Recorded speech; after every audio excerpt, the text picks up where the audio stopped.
Picture this.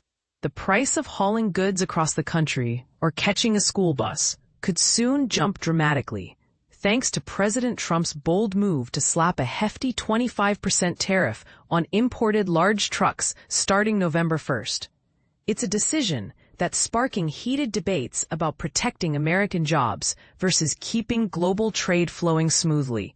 And trust me, you won't want to miss the twists in this story that could reshape industries and everyday lives. Aerial footage captured on July 15, 2025 by Reuters photographer Mike Blake offers a glimpse into the bustling border scene at Otay Mesa in San Diego, California.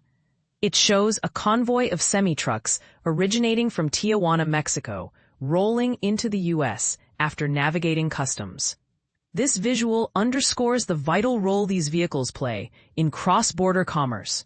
But now, they're at the center of a major policy shift.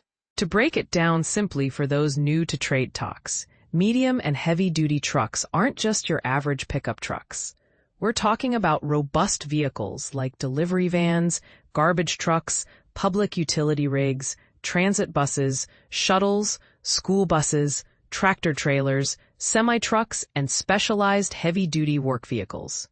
These are the workhorses that keep our economy moving, from transporting goods to ensuring public services run efficiently. President Donald Trump announced on Monday that these imports will now incur a 25% tariff, marking a significant ramp-up in his administration's push to shield U.S. businesses from overseas rivals. Just last month, he hinted at duties kicking in on October 1st, framing them as a national security measure to fend off unfair outside competition. The goal? To bolster domestic giants like Peterbilt and Kenworth, owned by Packer, PCAR.O, and Freightliner, under Daimler Truck, DTGGDE. By giving these American manufacturers a leg up, Trump argues, we'll create more jobs and strengthen our industrial base. But here's where it gets controversial, and this is the part most people miss in the headlines. While the administration touts protectionism, critics are quick to point out that the top sources for these truck imports are close allies: Mexico, Canada, Japan, Germany, and Finland. The U.S. Chamber of Commerce has publicly opposed the tariffs, urging the Commerce Department to reconsider. They argue that these nations pose no real threat to our security, and slapping on duties could unnecessarily strain partnerships. It's a classic clash between nationalism and global cooperation. Does prioritizing America first mean alienating friends, or is it a smart way to revive manufacturing? Mexico stands out as the biggest player here, exporting the lion's share of medium and heavy-duty trucks to the U.S. A January study revealed that imports from south of the border have surged threefold since 2019, hitting about 340,000 units today, based on official data. Under the USMCA trade agreement, the updated version of NAFTA, these trucks can cross borders tariff-free if at least 64% of their value comes from North American sources, including engines, axles, steel, and local assembly work. Yet, Trump's new policy could disrupt this, potentially hiking costs for everyone involved. Trade pacts with Japan and the European Union already set 15% tariffs on lighter vehicles, but it's unclear if that rate will apply to bigger trucks.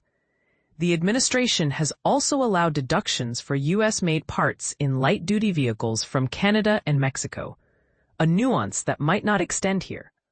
Companies like Stellantis, STLAMI, the parent of Chrysler, which builds heavy-duty Ram trucks and vans in Mexico, have been actively lobbying against steep tariffs on their operations.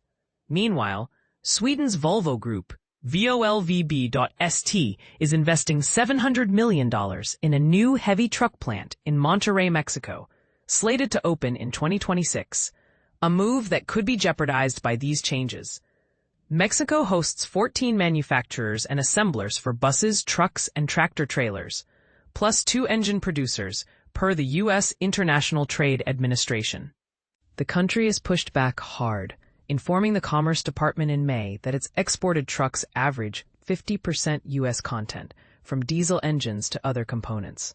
Last year alone, the U.S. brought in nearly $128 billion in heavy vehicle parts from Mexico, making up about 28% of all such imports. A testament to the deep economic ties. As we wrap this up, it's worth pondering. Will these tariffs genuinely safeguard American workers and industries, or might they backfire by raising prices for consumers and sparking retaliatory measures from trading partners? And what about the broader implications for global supply chains in an interconnected world? Do you side with Trump's protectionist stance, or do you see it as a risky gamble that could harm more than help? We'd love to hear your take. Agree, disagree, or offer a fresh perspective in the comments below. Let's discuss. This report was compiled by David Shepherdson, Christian Martinez, and Susan Heavy, with editing by Kostas Pitas and Chizu Nomiyama. Our standards, the Thomson Reuters Trust Principles.